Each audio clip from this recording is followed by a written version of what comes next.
இந்த பேஷன் நெக்ஸ்டெக்ல வந்து பாத்தீங்கன்னா BS6 வண்டி. இந்த வண்டியில ரிட்டர்ன் சார்ஜ் ஏறலன்ற கம்ப்ளைண்ட் வந்துச்சு. ஸோ நம்ம ரிட்டர்ன் சார்ஜ் ஏறலன்னு நம்மகிட்ட இருக்க ஒரு மல்டிமீட்டரை போட்டு நம்ம கீழே உள்ள காயில் தான் போச்சுன்னு கன்ஃபார்ம் பண்ணிட்டோம். இப்போ இந்த வீடியோல உங்களுக்கு என்ன யூஸ்ஃபுல்லா சொல்ல போறேன்னு பாத்தீங்கன்னா, இந்த ஒரு சின்ன லைன் டெஸ்டரை வச்சுட்டு நம்ம எப்படி காயில் போச்சா இல்லையா அப்படின்றத பார்க்க போறோம். இது எளிய மெத்தட்ல இதை நம்ம கண்டுபிடிச்சிடலாம். ஆக்சுவலி இப்போ நம்ம புது காயில மாட்டி வச்சாச்சு கவருக்குள்ளேயே. வெளியில வச்சுக்க பாத்தீங்கன்னா இதுல அவுட் ஆன காயில்.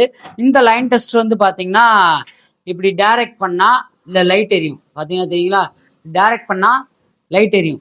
ஸோ நம்ம புது காயில வைக்கிறோம். இது வந்து ஆக்சுவலி ஒரு ஃபுல் வேவ் காயில். இந்த ஃபுல் வேவ் காயில்ல 2 ஒயிட் வரும். இந்த ஒரு ஒயிட்ல ஏதாவது ஒரு ஒயிட்ல நம்ம டெர்மினல் வச்சுட்டு இங்கிட்டு பாடியில வைப்போம். இங்க காயில் மேல வச்சா எரியுதா, இங்க லைட் எரியாது. அடுத்து இன்னொரு ஒயிட் டெர்மினல்ல வச்சுக்குவோம். வச்சுட்டு இதே மாதிரி பாடியில வைப்போம், எரியாது. ஸோ இது வந்து புது காயில். ஆக்சுவலி பாத்தீங்கன்னா இந்த மெத்தட்ல வச்சா எரியக்கூடாது.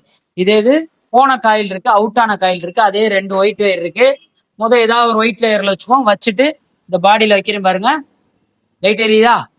அடுத்த ஒயிட் டெர்மினல் வைக்கிறேன், பாடியில வைக்கிறேன், லைட் எரியுங்களா. ஆக்சுவலி இந்த மாதிரி லைட்டு பாடி காயில்ல பாடி ஆச்சுன்னா இந்த மாதிரி BS6 பேஷன் எக்ஸ்ட்ராக்கு மட்டும் ரிட்டர்ன் சார்ஜ் ஏறாது. ஸோ இந்த ஒரு பாடி ஆகிறத வச்சே நம்ம வந்து ஈஸியா கண்டுபிடிச்சிடலாம். உங்களுக்கு யூஸ்ஃபுல்லா இருக்கணுங்க. நிறைய பேருக்கு யூஸ்ஃபுல்லா இருந்துச்சுன்னா ஷேர் பண்ணி விடுங்க. தேங்க்யூ.